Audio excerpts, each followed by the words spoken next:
في العلماء قالوا في قصة نبي الله سليمان حينما قال ردوها علي فطفق مسحا بالسوق والأعناق فقال إني أحببت حب الخيل عن ذكر ربي حتى توارت بالحجاب، لأنها عندها خيار خيري أو خيلي عندها تركب لأن لشنو لمخارج الحروف يعني.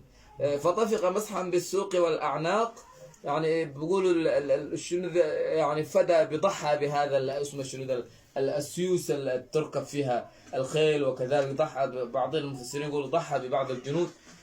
وبعدين بعض هناك دور التوبة حينما اختبر مع السيدة بلقيس عليه السلام قال أيكم يأتيني بعرشها قبل أن يأتوني مسلمين؟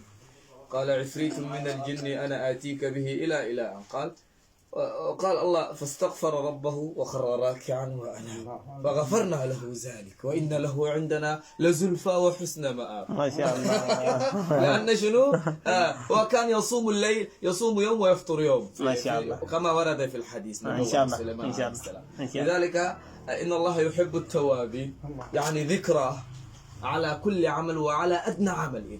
إذا ذكرته يذكرك في كل ملأ أنت ما تريده إذن، وهو ما يريده لك أن يكون يعني مضاعف من العمل. ما شاء الله. كذلك يعني الإنسان هو ضعيف لأن الله هو واسع عليم كما ورد كذلك.